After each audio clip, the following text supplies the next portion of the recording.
Okay, we're going to talk about sampling distributions. So the process of statistical inference involves using information from a sample to draw conclusions about a wider population. And I've given you all this visual before. So we want to know about a population. If we could ask everybody, we would love to. That's normally not feasible. So we take a sample, we collect data from that sample, and hopefully if it's a good representative sample, we can make an inference regarding the population from the information in the sample. So reminder definitions, a parameter is a number that describes some characteristic of the population. So think PP. And in statistical practice, the value of a parameter is usually not known because we cannot examine the entire population. A statistic is a number that describes some characteristic of a sample, so SS. Value of a statistic can be computed directly from the sample data. We often use a statistic to estimate an unknown parameter. Okay, so as I've already said, remember SS, PP, statistic is the sample, a parameter comes from the population. Symbols are very important as well. If we're talking about the population mean, we use the symbol mu, the fancy little u. If we're talking about the sample mean, we use X bar. Regarding AP test, it is very important to use the correct notation. If you're unsure, just write out mean, M-E-A-N, and then you can't get counted wrong. But if you use the mu instead of X bar when you're not supposed to, they will dock you. Okay, so you can always just write out M-E-A-N, mean, and then you can't go wrong. Little p stands for population proportion, and then p hat is the sample proportion. So again, sample is always used to estimate the population. So make sure that you know your symbols, make flashcards. So the basic fact is called a sampling variability, and that the value of a statistic varies in repeated random sampling. And to make sense of sampling variability, we ask, well, what would happen if we took many samples? Okay, just because I take one sample, does that mean that that's going to be representative of the population? Well, what if I take many samples of the same size?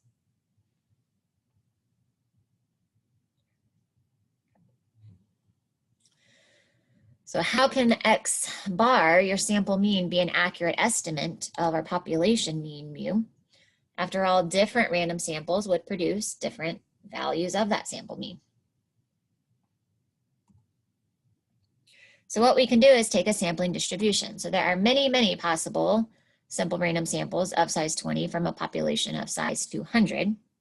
If we took every one of those possible samples, calculate the sample proportion for each, and graphed all of those values, we'd have a sampling distribution. Okay, so a sampling distribution is simply a statistic of the distribution of values taken by the statistic in all possible samples of the same size from the same population. And you'll find out in an Explore activity here later on why we say the same size is important.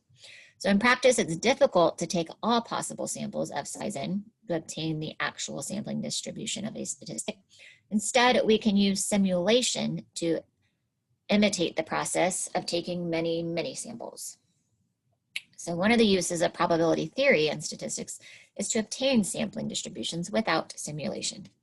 And we'll get to that theory later. Sampling distribution, again, is just taking many, many samples, taking the average, and mapping those sample means.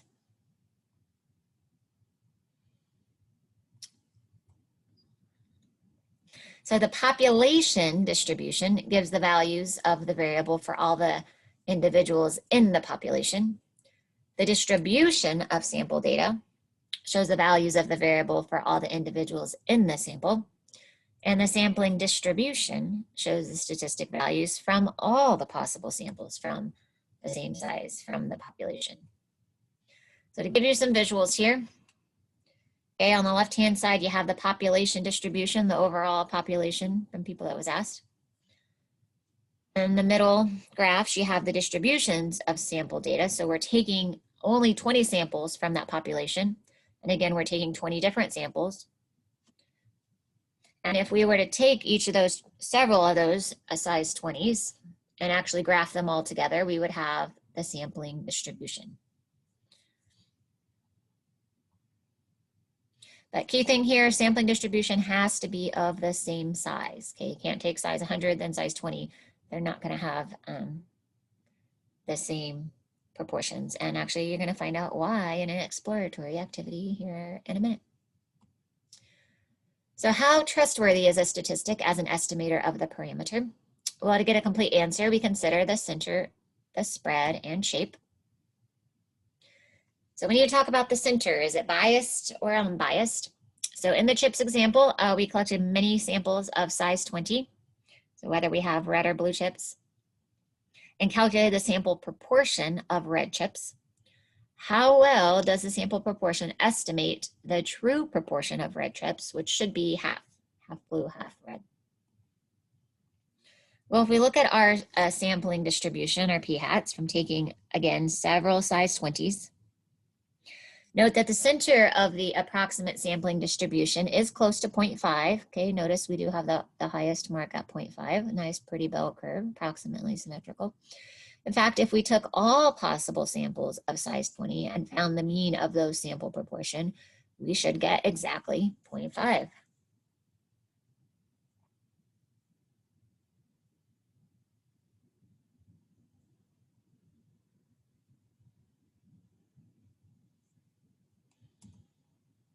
So a statistic used to estimate a parameter is what we call an unbiased estimator. And an unbiased estimator is when the mean of the sampling distribution equals the true parameter, the true population. So unbiased, reminder again, is when the sample mean equals the population mean. Or if you're talking in regards to a proportion, okay, your sample proportion should equal the population proportion.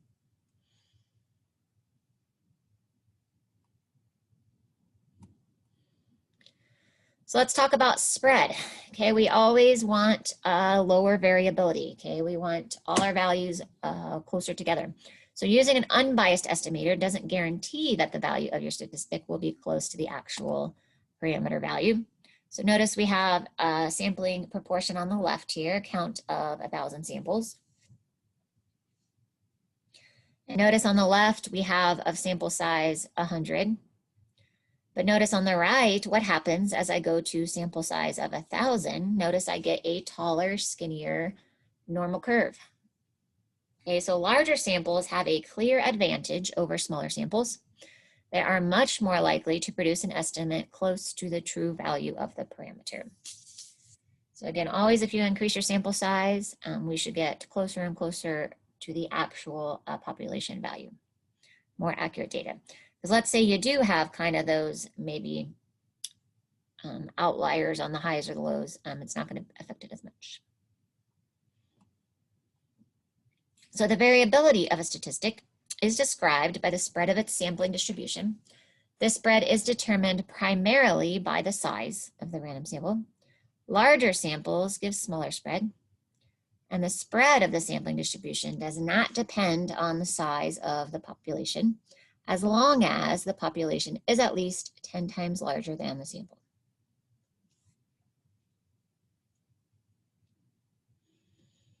So key here is larger samples always give smaller spread, less variability.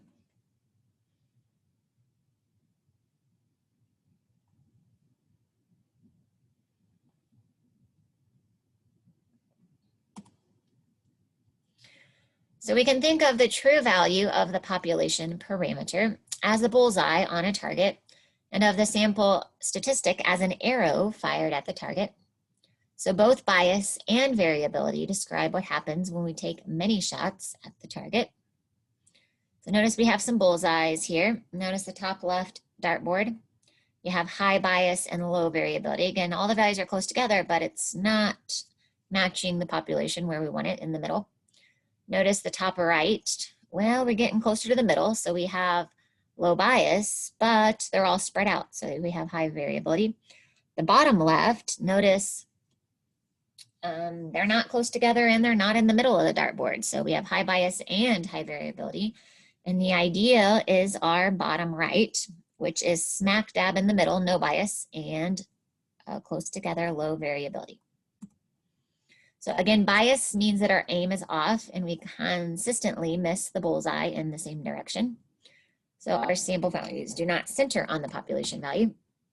High variability means that repeated shots are widely scattered on the target, and repeated samples do not give very similar results. So our idea is no bias and low variability.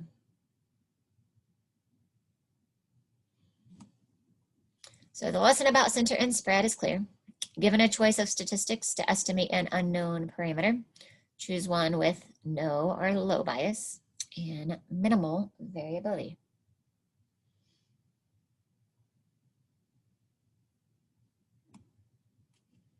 So sampling distributions can take on many shapes. The same statistic can have sampling distributions with different shapes depending on the population distribution and the sample size. So be sure to consider the shape of the sampling distribution before doing any inference.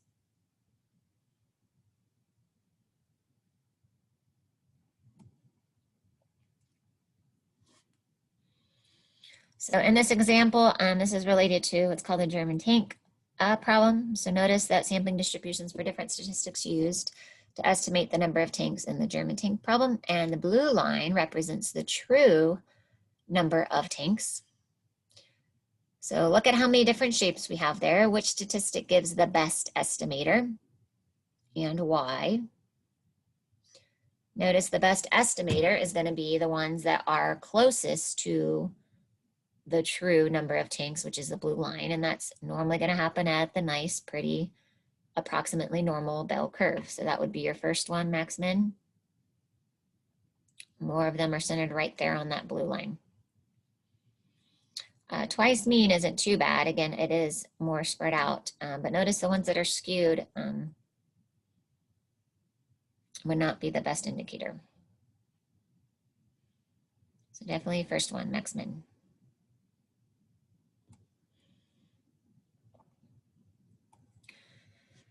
So previously we've learned that the mean and the standard deviation of a binomial random variable works as such. So we have p hat, our sample proportion, equals the count of successes in a sample divided by the size, so x over n. We also know that our population mean equals NP. And we know that our population standard deviation is big square root NP over 1 minus P. And reminder, those are on your AP formula sheet. Again, make sure to find those, know where those are on your AP formula sheet. So if we do some math, since P hat equals X over N, we could write that as the same thing as saying 1 over N times X. And if we multiply the X on both sides, we can end up with this equation. So if we multiply by X on both sides, we can see that your population, your mu, P hat, 1 would equal 1 over N times NP. Your N's will cancel, and mu sub P hat would equal P.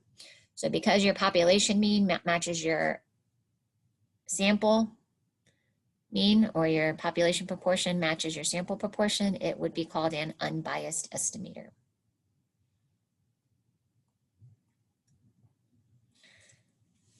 So if we think of standard deviation of your p hat sample proportion, again, we'd have 1 over n times big square root np times 1 minus p.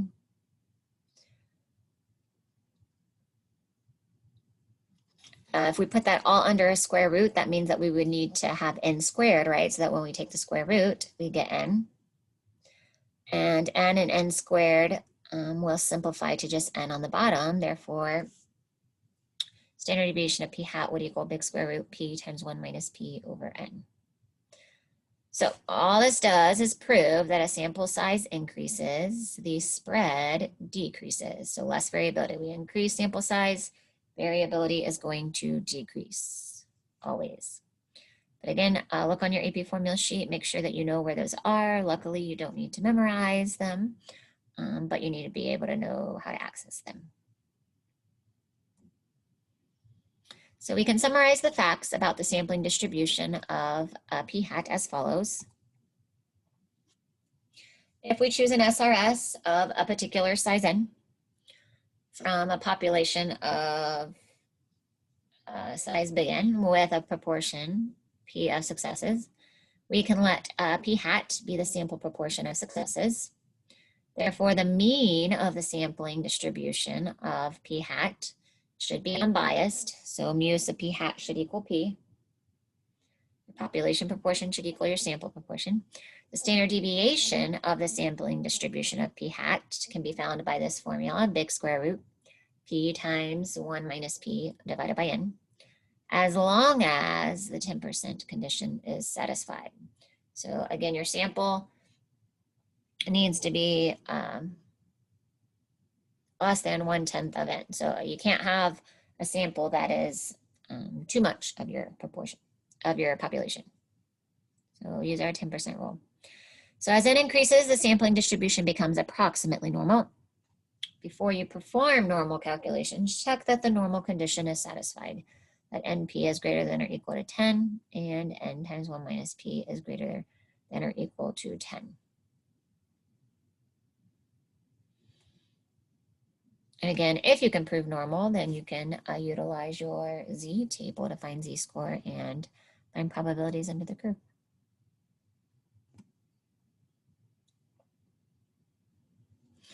So here's a nice visual for you. Again, the population proportion P of successes, if we're taking all of the same size N, and we graph all of those sample proportion P hats together, we get our sampling distribution. So again, the mean should be in the middle. P hat should equal P. And your standard deviation can be found by a big square root P times 1 minus P over N. Again, standard deviation is the average distance from the mean.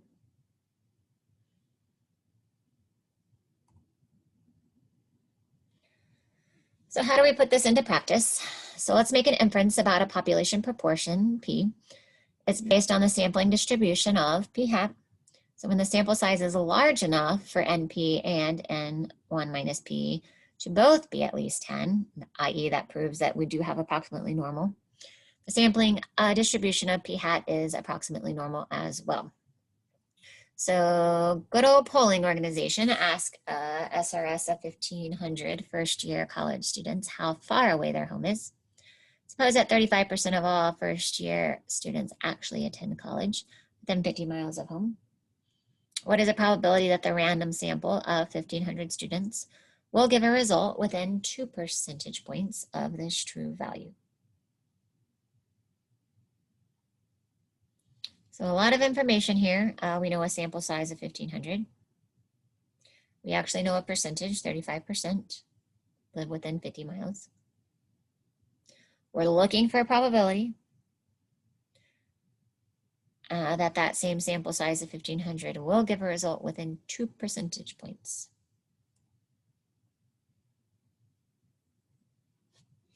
Okay, so first we need to know, we want to find the probability that the sample proportion falls within 2 percentage points. So 2 percentage points of 35 would be either between 33% and 37%, so 0.33 and 0.37. We have a sample size of 1,500 with our p-value equaling 0.35. So we know that our mu sub p hat equals 0.35. We know we can determine our standard deviation of p hat by big square root p times 1 minus p over n, and that gets us a value of 0.0123.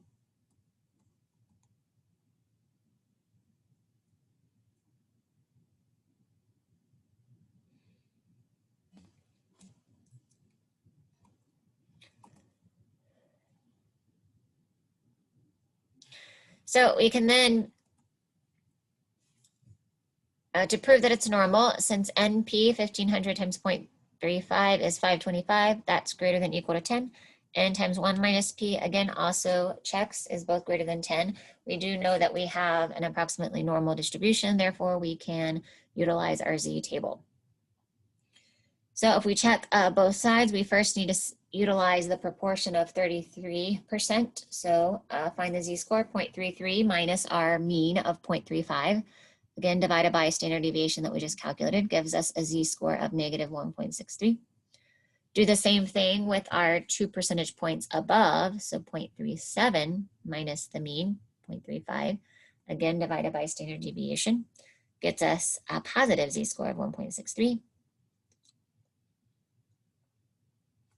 So mathematically, what are we finding? We're finding the probability that p hat is between 0.33 to 0.37. We calculated the z-score, so we're finding the probability that z is between negative 1.63 and positive 1.63. And if we look inside our z-table, what is the probability to the left of 1.63?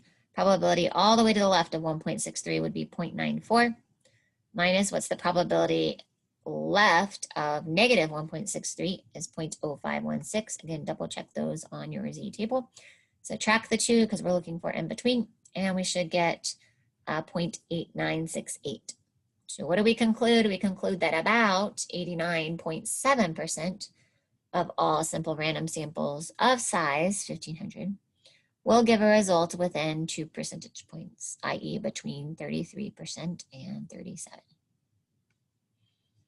So here's how you can utilize incorporating your z-tables along with your unbiased estimators for sample proportions.